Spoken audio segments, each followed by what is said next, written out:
کو تاسو ته خپل مقصد یا د خپل ادارې مقصد په واضح الفاظو کې معلوم نه وي نو دا یو خبره یاد ساتئ چې د سکسسفل لایف یا د سکسسفل انسټیټیوشن دپاره بیسټ سټریټیجي هرګز نشئ جوړولی.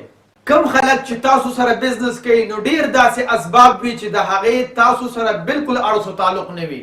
تر دې حده پورې چې د بعضې امپلایز هم اعتماد جوړیږي او د بعضې امپلایز زړه ماتیږي.